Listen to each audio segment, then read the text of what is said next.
El viento azotaba la torre con tanta furia que parecía querer arrancarla de la roca.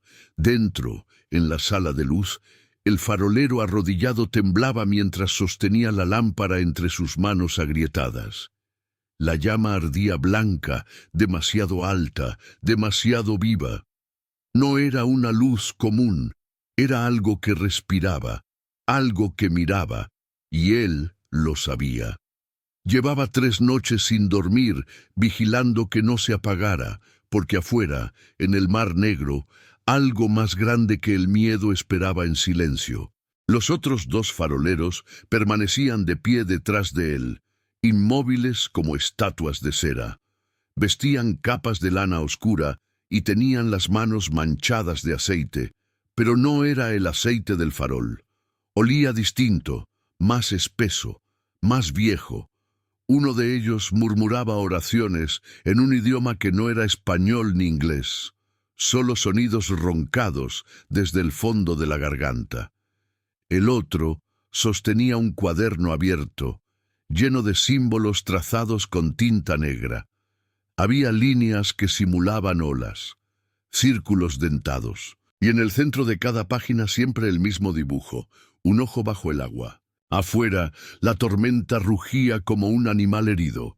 Las olas golpeaban la base del faro con tal violencia que la estructura entera se estremecía. Pero dentro, el silencio era peor que el ruido. Era un silencio espeso, como si el aire mismo se hubiera vuelto líquido. El farolero arrodillado alzó la vista hacia la llama y sintió que algo lo observaba desde dentro de ella. No era imaginación. La luz parpadeó una vez, y en ese instante escuchó la voz.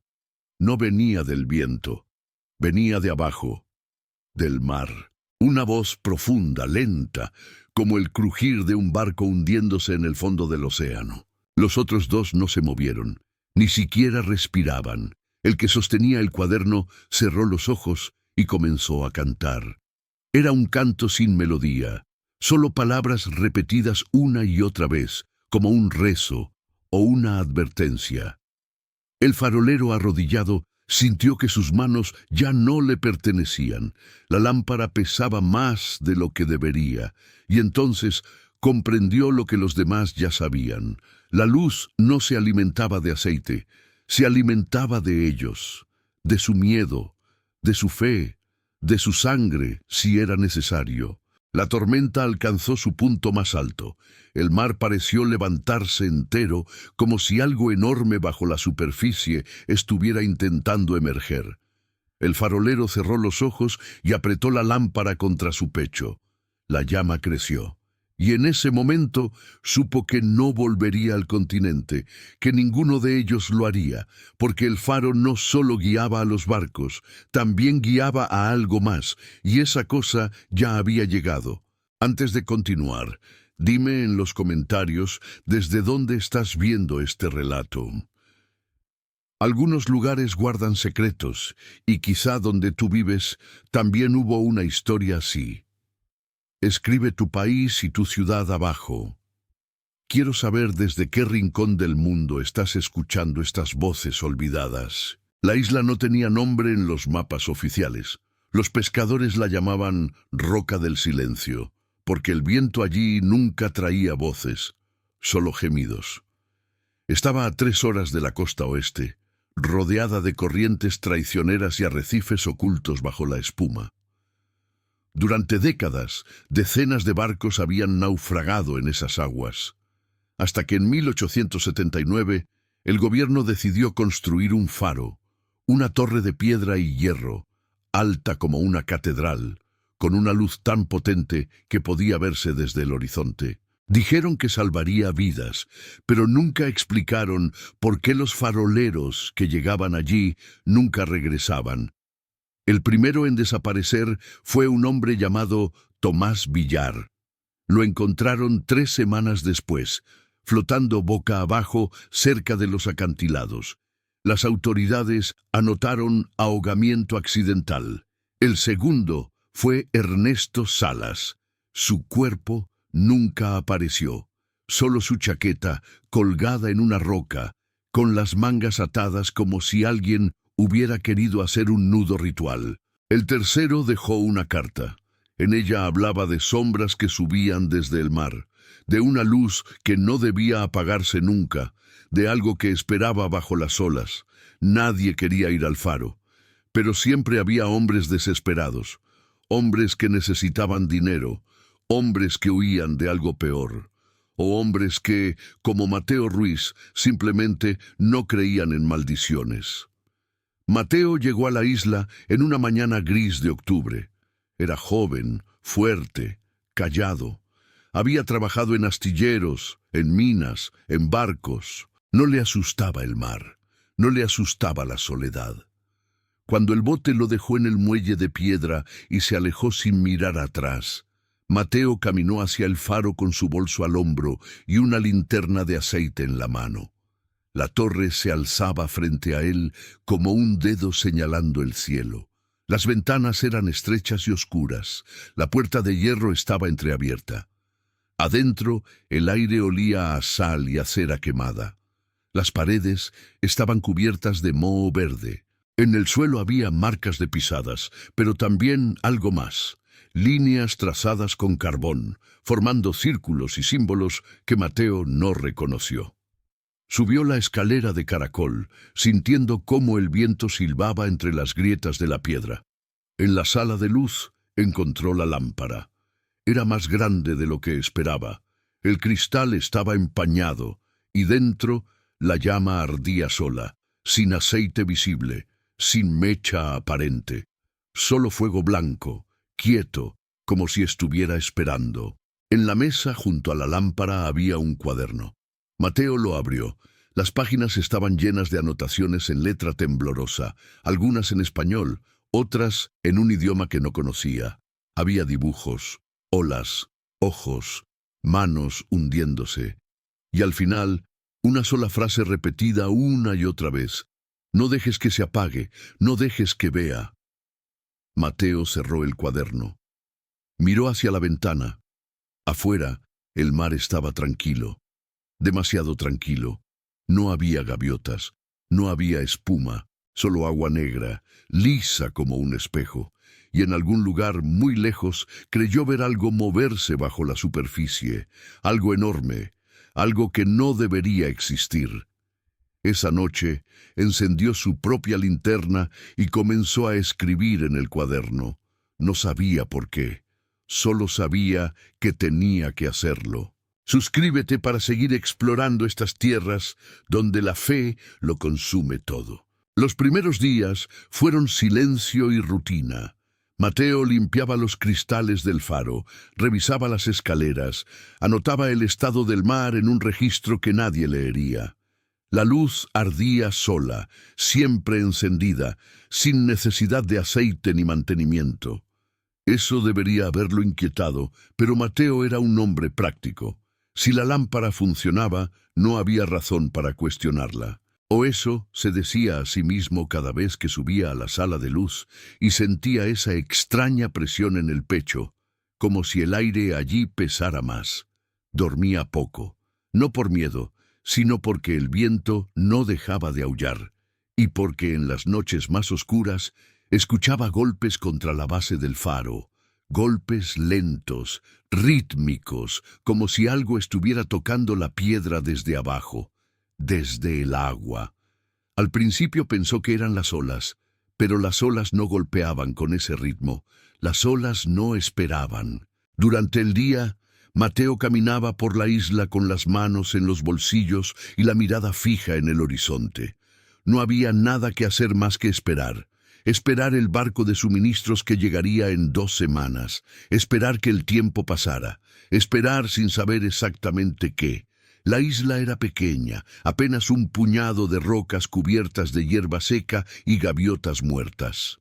No había árboles, no había sombra, solo piedra, viento y ese olor a sal que se metía en la garganta y no salía. El cuarto día encontró algo en la playa, un trozo de madera flotante, tallado con símbolos, los mismos símbolos que había visto en el suelo del faro. Círculos dentro de círculos, líneas que simulaban corrientes, y en el centro un ojo. Mateo lo levantó con cuidado, sintiendo el peso de la madera húmeda en sus manos. Estaba frío, más frío de lo que debería.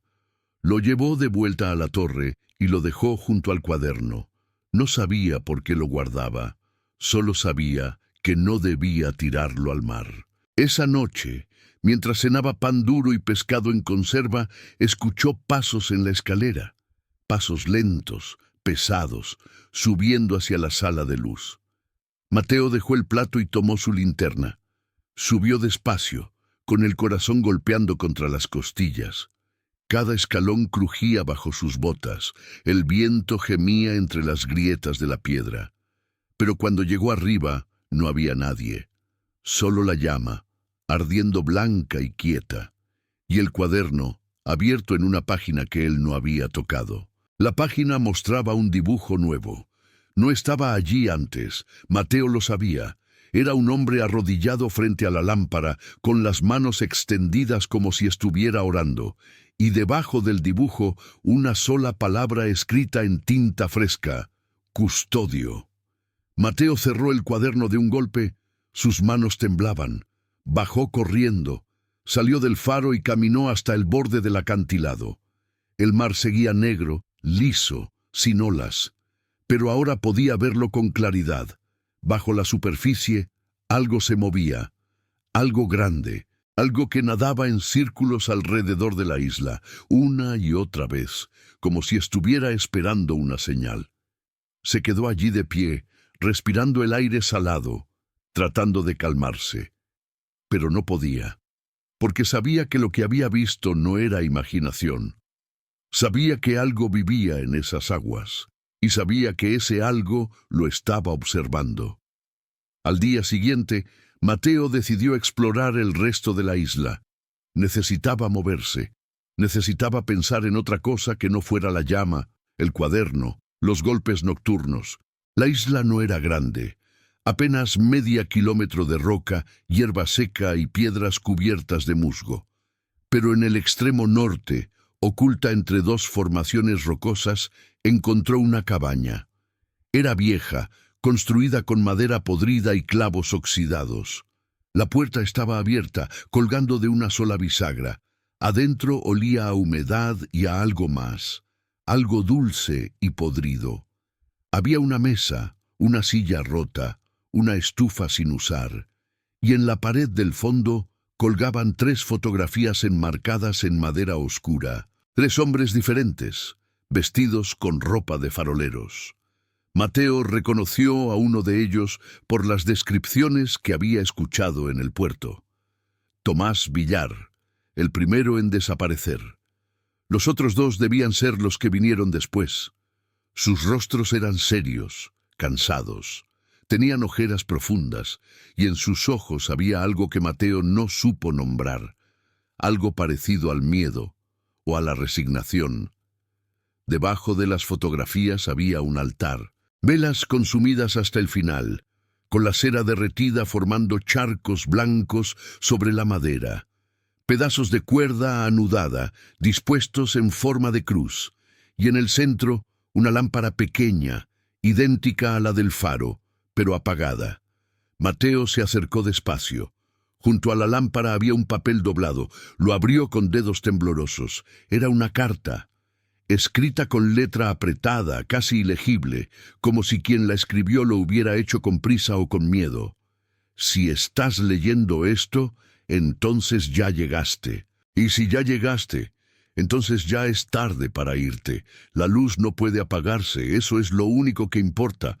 Porque si se apaga, él despierta, él sube, y cuando sube no hay barcos, no hay salvación, solo agua, solo hambre. Nosotros lo mantenemos dormido, nosotros somos los custodios, y ahora tú también lo eres. No intentes huir, no intentes apagar la llama, solo vigila, solo reza, y cuando llegue tu momento, entrégale lo que pide, siempre pide algo, siempre. Mateo dejó caer la carta. Salió de la cabaña sin mirar atrás y corrió hacia el faro. Subió los escalones de 2 en 2, llegó a la sala de luz y se quedó de pie frente a la lámpara, respirando entrecortado. La llama seguía ardiendo, tranquila, pero ahora Mateo podía sentirlo.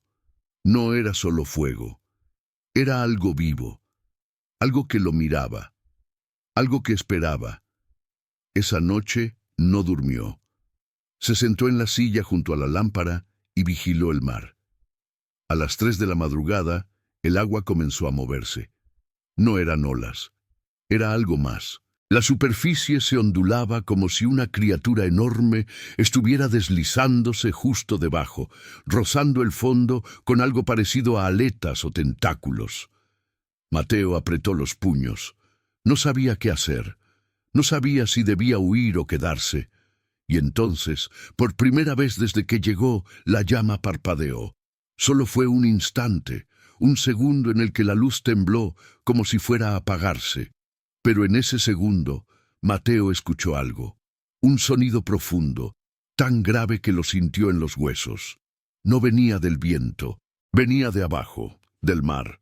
Era una voz, o algo parecido a una voz, y decía su nombre. Mateo cerró los ojos y apretó los dientes. Extendió las manos hacia la lámpara sin tocarla, solo sosteniéndola con la mirada, con la voluntad. La llama volvió a crecer. El sonido cesó. El mar se calmó, y Mateo comprendió. No era el farolero, era el custodio. Y la luz no lo protegía a él, lo protegía a todos los demás. Los días comenzaron a mezclarse. Mateo perdió la cuenta de cuánto tiempo llevaba en la isla. 1 semana, tal vez 2. El calendario que colgaba en la pared del faro mostraba fechas tachadas con carbón, pero no sabía si eran suyas o de los anteriores custodios. Dormía en intervalos cortos, siempre con un ojo abierto, siempre consciente de la llama ardiendo arriba. Había dejado de bajar a la cocina. Comía pan seco y agua de lluvia recogida en un balde oxidado. El hambre ya no le molestaba. Solo importaba la luz. Cada noche, a la misma hora, los golpes regresaban. Siempre 3, siempre lentos, siempre desde abajo. Mateo había intentado ignorarlos, pero era imposible.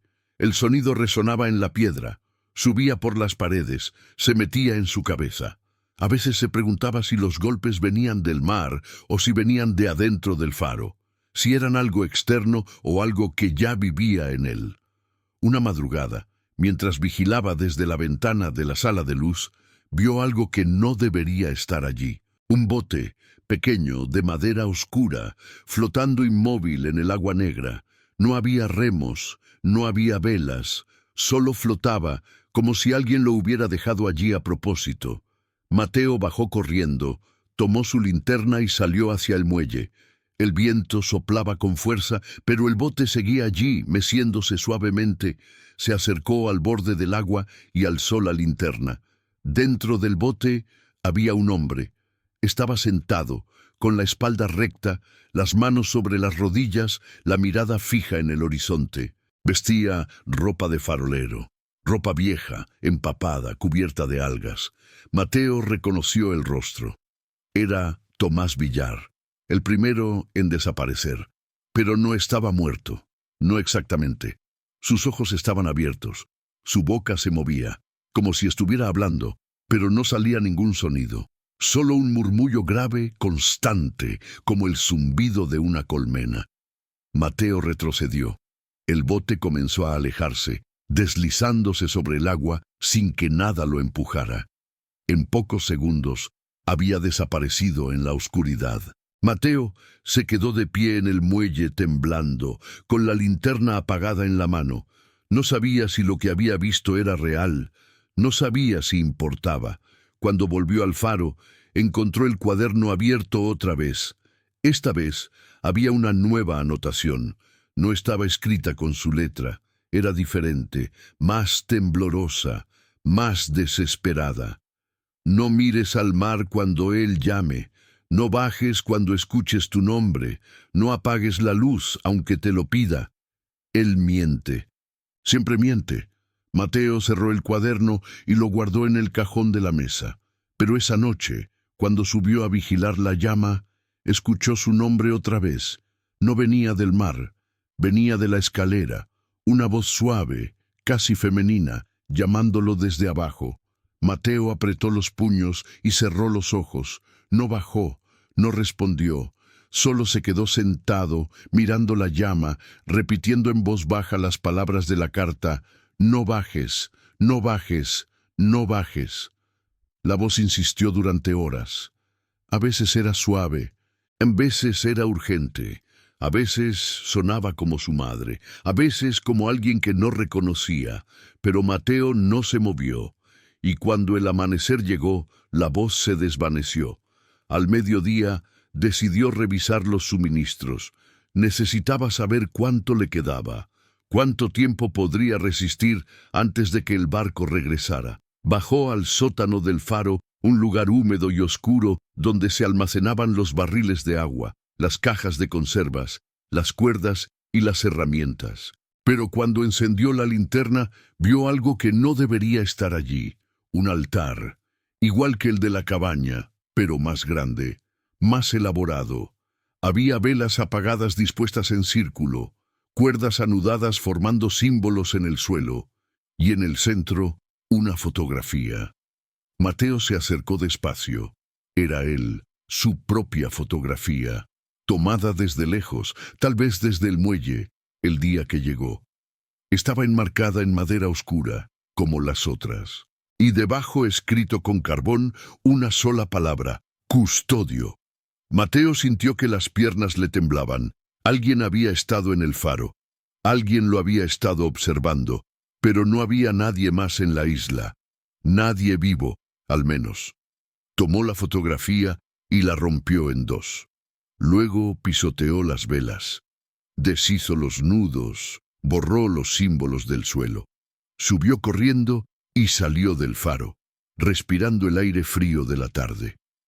Pero cuando miró hacia el mar, lo vio. El bote había regresado, y esta vez no estaba solo. Había otros 3, flotando en fila, inmóviles, con sus ocupantes sentados en la misma posición. Mateo reconoció a 2 de ellos por las fotografías de la cabaña. Los otros faroleros desaparecidos, todos vestidos igual, todos con los ojos abiertos, todos murmurando. Mateo gritó, les gritó que se fueran, que lo dejaran en paz. Pero los botes no se movieron, y los murmullos continuaron, cada vez más fuertes, hasta que Mateo pudo escuchar las palabras. No eran oraciones, no eran súplicas. Era una sola frase, repetida una y otra vez: «Mantén la luz, mantén la luz, mantén la luz». Mateo corrió de vuelta al faro y cerró la puerta de un golpe. Subió a la sala de luz y se dejó caer en la silla con las manos en la cabeza. La llama ardía frente a él, blanca, constante, como si nada hubiera pasado, como si todo fuera normal. Pero Mateo sabía que no lo era. Sabía que nunca volvería a hacerlo. Esa noche, el cuaderno apareció abierto otra vez, y esta vez la letra era suya, pero él no recordaba haber escrito nada. La página decía: «Ya no soy Mateo, soy el custodio, y la luz es lo único que importa». Mateo miró sus manos. Estaban manchadas de tinta negra. No sabía cuándo había escrito eso. No sabía si realmente lo había hecho. Pero las palabras estaban allí, y en el fondo sabía que eran ciertas, porque ya no era un hombre esperando el barco de suministros. Era algo más, algo que vigilaba, algo que obedecía, y la luz nunca debía apagarse. La tormenta llegó, en la 13ª noche. Mateo ya no contaba los días con precisión, pero sabía que había pasado casi 2 semanas desde su llegada. El cielo se oscureció a media tarde, volviéndose de un gris plomizo que parecía absorber toda la luz. El viento comenzó a soplar con una fuerza brutal, arrancando piedras sueltas del acantilado y lanzándolas contra las paredes del faro. Las olas crecieron hasta alcanzar alturas imposibles, estrellándose contra la base de la torre, con un rugido que hacía temblar toda la estructura. Mateo subió a la sala de luz y se quedó allí, de pie frente a la lámpara. La llama ardía más alta que nunca, casi tocando el cristal, como si supiera que algo estaba por suceder.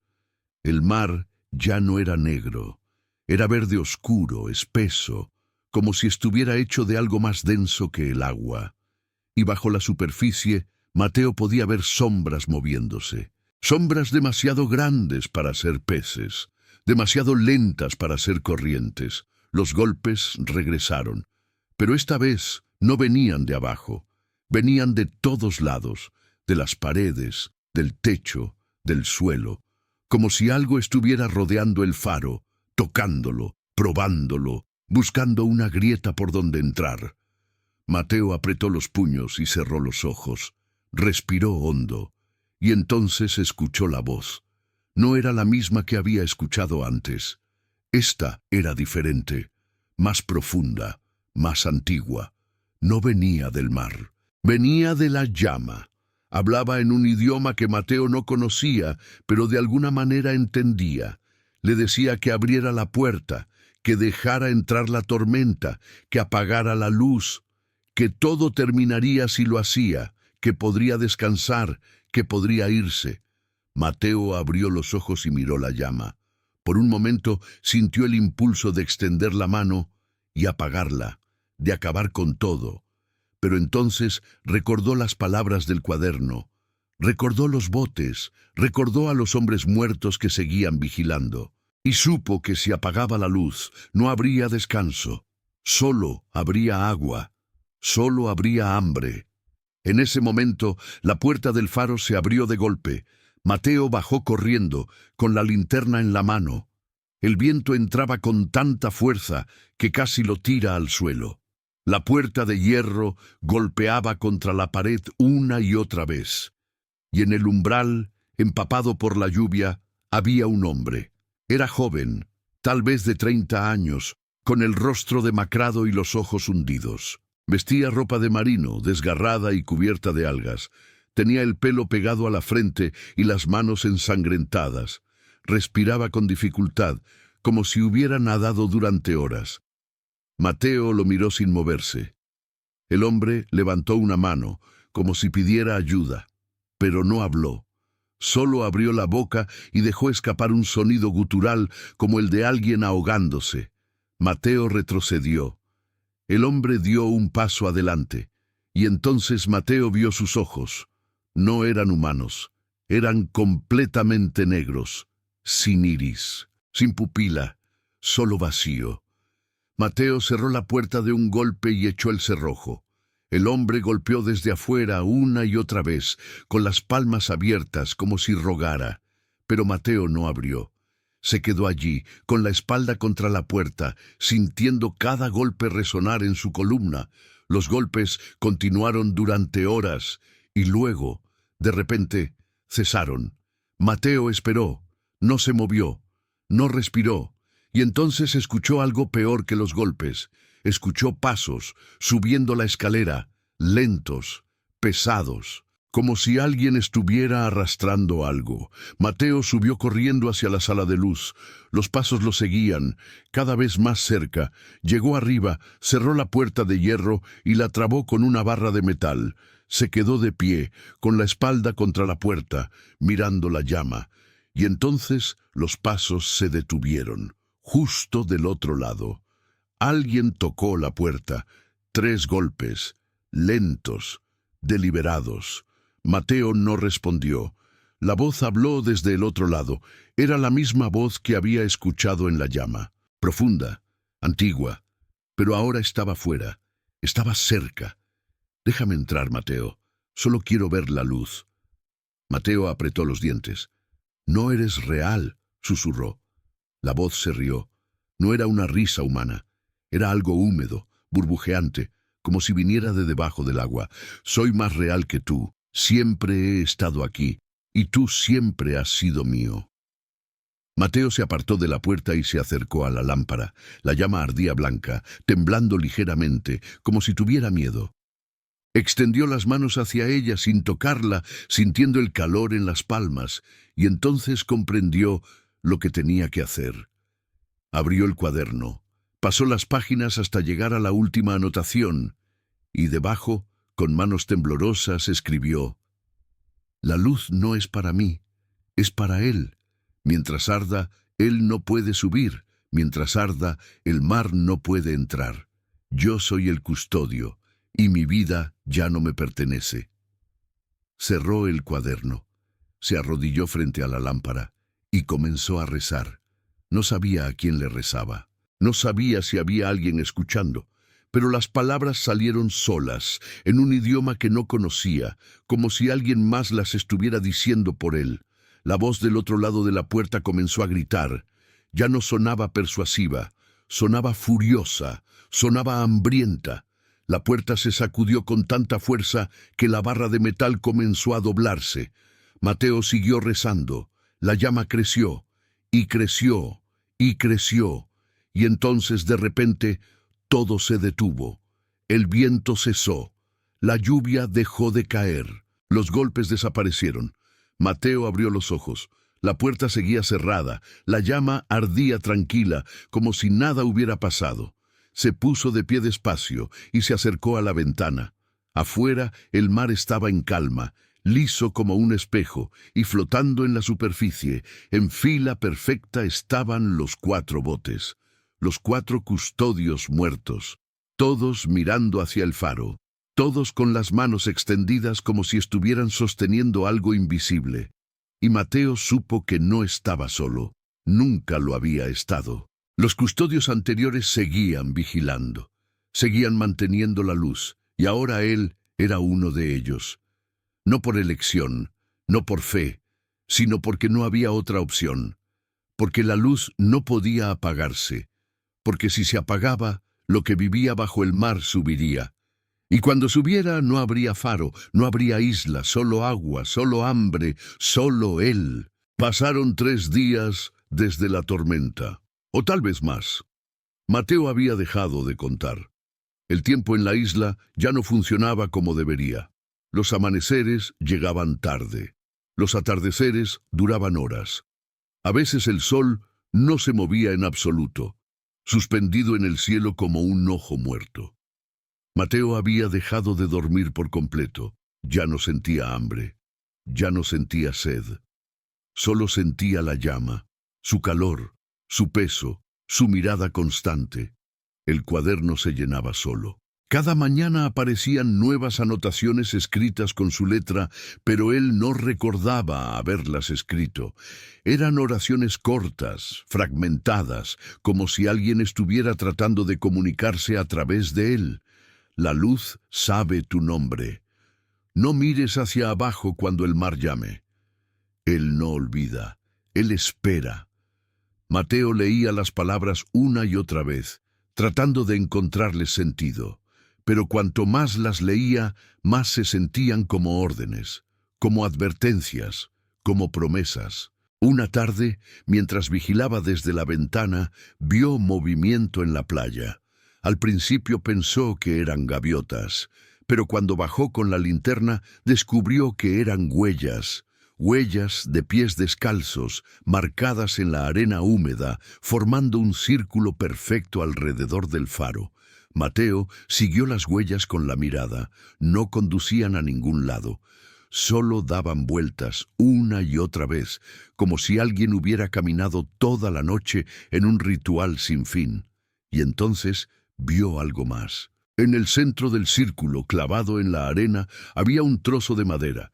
Mateo se acercó despacio. Era un remo, viejo, podrido, cubierto de algas, y tallado en el mango, con letras toscas, había un nombre: Ernesto Salas, el segundo farolero desaparecido. Mateo arrancó el remo de la arena y lo llevó de vuelta al faro. Lo dejó junto al altar del sótano, que había vuelto a aparecer. Cada vez que Mateo lo destruía, regresaba. Siempre igual, siempre con las velas apagadas. Siempre con los nudos intactos, como si alguien lo reconstruyera cada noche, o como si nunca lo hubiera destruido realmente. Esa noche, mientras vigilaba la llama, escuchó voces. No venían del mar, venían de arriba, del techo del faro. Mateo alzó la vista. El techo era de piedra sólida. No había forma de que alguien estuviera allí. Pero las voces continuaban. Eran múltiples. Hombres hablando en susurros. Mateo reconoció algunas palabras. Eran oraciones, rezos, los mismos que él había murmurado durante la tormenta. Se puso de pie y subió la escalera de caracol que conducía a la plataforma exterior del faro. El viento soplaba con fuerza, pero Mateo ya no lo sentía. Abrió la trampilla de metal y salió a la pasarela que rodeaba la lámpara. El mar se extendía negro bajo la luz blanca del faro, y allí, de pie en el borde de la pasarela, había alguien. Era un hombre, viejo, encorvado, con el rostro cubierto de arrugas profundas. Vestía ropa de farolero, igual que Mateo, pero más vieja, casi desintegrada. Tenía los ojos cerrados y las manos extendidas hacia el mar, como si estuviera bendiciendo algo invisible. Mateo se acercó despacio. «¿Quién eres?», preguntó. El hombre no respondió, solo abrió los ojos. Eran blancos, completamente blancos, sin pupilas, sin vida. «Soy el primero», dijo el hombre con una voz seca, como papel quemándose. «El que encendió la luz, el que hizo el pacto». Mateo retrocedió. «¿Qué pacto?». El hombre sonrió. No era una sonrisa amable, era algo roto, algo resignado. El pacto que mantiene la luz encendida, el pacto que mantiene a él dormido, sangre por tiempo, vida por protección. Uno de nosotros debe vigilar siempre, y cuando uno cae, otro ocupa su lugar. Mateo sintió que el aire se le escapaba de los pulmones. «Yo no hice ningún pacto». «No hace falta», dijo el hombre. «Viniste aquí. Eso fue suficiente. La isla elige, y una vez que te elige, ya no puedes irte. Puedes intentarlo. Puedes huir en un bote, puedes nadar, pero siempre regresas, siempre, porque la luz te llama, y mientras arda, tú le perteneces». Mateo negó con la cabeza. «Eso no es verdad. El barco vendrá. Me iré». El hombre se rió. Fue una risa amarga, llena de pena. «El barco nunca viene, Mateo. Hace años que no viene. Los únicos que llegan aquí son los que deben quedarse, y los que intentan irse, bueno, ya viste los botes». Mateo miró hacia el mar. Los 4 botes seguían allí, flotando en fila, con sus ocupantes inmóviles. Y ahora entendía. No eran cadáveres, eran custodios. Custodios que habían intentado escapar, custodios que habían fallado. «¿Y tú?», preguntó Mateo. «¿Por qué sigues aquí?». El hombre señaló la llama detrás de ellos. «Porque alguien debe vigilar, siempre. Nosotros mantuvimos la luz durante décadas, y cuando nuestros cuerpos ya no pudieron más, nuestras almas continuaron. Porque Él nunca duerme realmente, solo espera. Y si la luz se apaga, aunque sea por un segundo, Él despierta. Y cuando despierte, el mar se lo tragará todo. Esta isla, la costa, los barcos, todo». Mateo sintió que las rodillas le temblaban. «¿Qué es Él?». El hombre cerró los ojos. «Algo viejo, algo hambriento, algo que vivía aquí mucho antes de que los humanos construyeran barcos. Los pescadores lo llamaban de muchas formas. El devorador del abismo, el guardián de las profundidades. Pero su verdadero nombre no puede decirse, solo puede sentirse. Y una vez que lo sientes, ya no puedes olvidarlo». El hombre comenzó a desvanecerse. Su cuerpo se volvió translúcido, como si estuviera hecho de niebla. «Mantén la luz, Mateo. Es lo único que importa. Y cuando ya no puedas más, cuando tu cuerpo ya no resista, tu alma continuará, como la nuestra, vigilando, siempre vigilando». Y entonces desapareció. Mateo se quedó solo en la pasarela, con el viento soplando a su alrededor. Miró hacia el mar, miró hacia la llama, y supo que el hombre tenía razón. No había salida, no había barco, no había libertad, solo la luz. Y la promesa de que, mientras ardiera, el mundo seguiría existiendo, aunque él ya no fuera parte de ese mundo. Bajó de vuelta a la sala de luz. Se arrodilló frente a la lámpara, y por primera vez desde que llegó, lloró, no de miedo, no de dolor, sino de aceptación, porque ahora sabía la verdad. No era el custodio, era el sacrificio, y la luz nunca, nunca debía apagarse. Los días se convirtieron en semanas, o tal vez meses. Mateo ya no podía distinguir. Su reflejo en el vidrio de la lámpara mostraba a un hombre diferente, más delgado, más pálido, con ojeras tan profundas que parecían heridas. Su barba había crecido desordenada, su ropa colgaba suelta sobre su cuerpo consumido, pero lo peor no era su apariencia, era lo que sentía por dentro, o más bien, lo que ya no sentía. El miedo se había ido, el hambre se había ido, la esperanza se había ido, solo quedaba la llama, y la certeza de que debía mantenerla encendida. Nada más importaba, ni el pasado, ni el futuro, solo el presente eterno de la vigilancia. Había dejado de escribir en el cuaderno. Ya no era necesario. Las palabras aparecían solas, llenando página tras página con oraciones que Mateo leía, pero no recordaba haber pensado. Algunas eran instrucciones, otras eran confesiones, otras eran advertencias dirigidas a quien viniera después. No confíes en el silencio, Él habla en el silencio. No cuentes los días, el tiempo aquí no es real.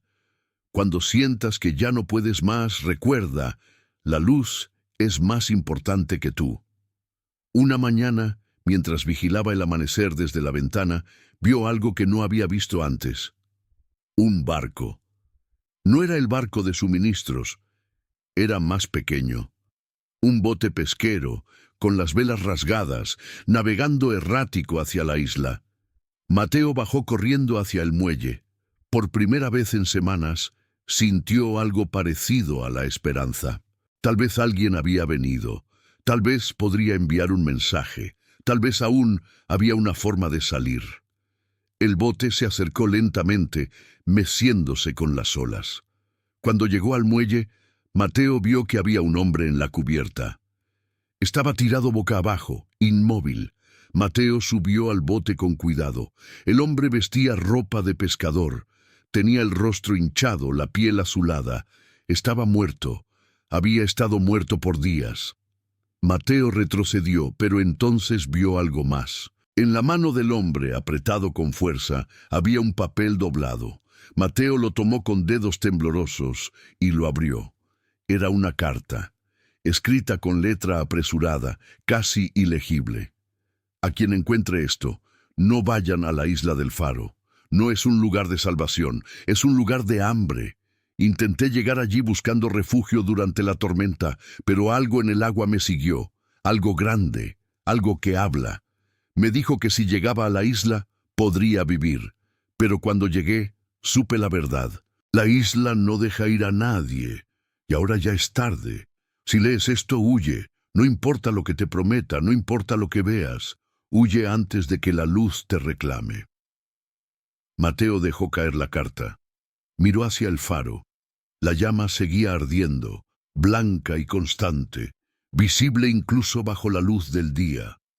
Y entonces comprendió. El hombre no había muerto por ahogarse. Había muerto porque había tratado de llegar a la isla, porque la isla lo había llamado. Y cuando finalmente llegó, ya no había nada que salvar. Mateo empujó el bote de vuelta al mar. Lo vio alejarse, flotando sin rumbo, llevándose el cuerpo del pescador.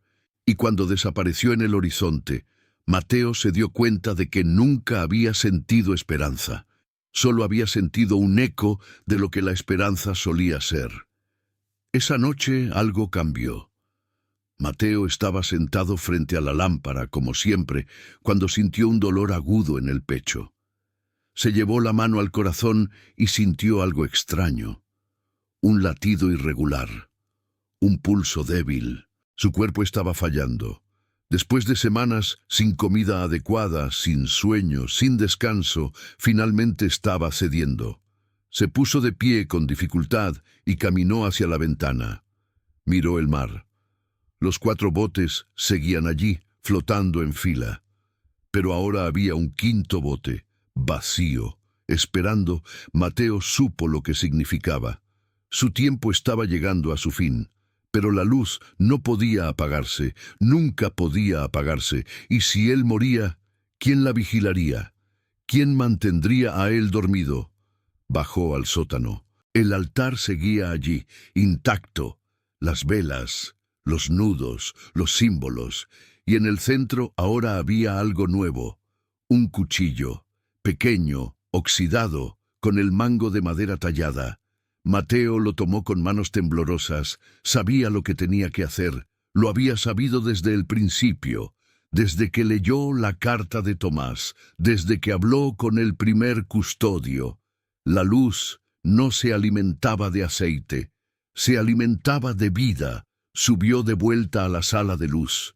Se arrodilló frente a la lámpara, miró la llama, y por primera vez la vio claramente. No era fuego. Era algo vivo, algo consciente, algo que lo miraba con 1000 ojos invisibles. Mateo extendió la mano izquierda sobre el cristal de la lámpara, tomó el cuchillo con la derecha, y sin dudarlo, sin permitirse pensar, hizo un corte profundo en la palma. La sangre cayó sobre el cristal. La llama creció. Mateo sintió cómo algo dentro de él se rompía, como si una parte de su alma se desprendiera y fuera absorbida por la luz. El dolor en su pecho desapareció. El cansancio desapareció. Todo desapareció. Solo quedó la llama y la certeza de que ahora estaba atado a ella para siempre.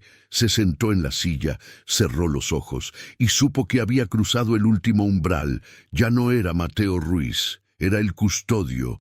Y cuando su cuerpo finalmente cediera, su alma seguiría vigilando, como los otros, como todos los que habían venido antes, porque la luz nunca podía apagarse, porque él nunca podía despertar, y porque alguien siempre debía sacrificarse. Afuera, en el mar, un 6.º bote comenzó a formarse lentamente en la niebla, esperando, como todos los demás, esperando al próximo custodio, al próximo sacrificio, al próximo hombre que respondería al llamado del faro eterno. Pasaron años, o tal vez siglos. El tiempo en la isla había dejado de existir. Mateo ya no tenía cuerpo, o tal vez sí. No estaba seguro. A veces se veía a sí mismo sentado frente a la lámpara, con la mirada fija en la llama. Otras veces se veía desde afuera, como un fantasma observando su propio cadáver momificado, aún sentado en la silla, con las manos extendidas hacia la luz. Pero no importaba. El cuerpo era solo un recipiente. Lo que importaba era la llama. Y la llama seguía ardiendo, blanca, eterna, hambrienta. Un día llegó otro barco. Mateo lo vio desde la ventana, aunque ya no estaba seguro de si realmente tenía ojos para ver. Era un barco moderno, con motor, con luces eléctricas. Venían hombres uniformados, funcionarios del gobierno, preguntándose por qué el faro seguía encendido cuando había sido clausurado décadas atrás. Subieron la escalera. Encontraron el cuerpo de Mateo, o lo que quedaba de él, huesos secos, ropa podrida, y el cuaderno, abierto en la última página, con una sola frase escrita una y otra vez hasta llenar el papel. No apaguen la luz, no apaguen la luz, no apaguen la luz. Uno de los hombres se acercó a la lámpara, extendió la mano hacia el interruptor. Mateo gritó, pero no tenía voz. Los otros custodios gritaron desde sus botes, pero nadie los escuchaba. Y entonces el hombre apagó la luz. Durante un instante, todo quedó en silencio. El mar, el viento, el mundo. Y luego, desde lo más profundo del océano, algo comenzó a despertar. Algo tan antiguo que no tenía forma. Algo tan hambriento que no tenía nombre. El agua alrededor de la isla empezó a hervir. Los botes de los custodios se hundieron uno por uno, arrastrados hacia el abismo. Y desde las profundidades, lentamente, algo comenzó a subir. Los hombres del barco corrieron escaleras abajo, gritando, tropezando, tratando de escapar, pero ya era tarde. El mar se levantó como una montaña, y en su cima, abriendo un ojo del tamaño de una catedral, estaba él, mirando, esperando, hambriento después de siglos de sueño. La isla desapareció bajo las olas. El faro se derrumbó como un castillo de arena. Y el mar se extendió, creciendo, avanzando hacia la costa, hacia las ciudades, hacia el mundo que había olvidado lo que vivía en las profundidades. Mateo observó todo desde algún lugar sin forma, sin tiempo, sin esperanza, y supo que había fallado, que todos habían fallado, porque la luz se había apagado, y ahora ya no había custodios, solo agua, solo oscuridad, solo él.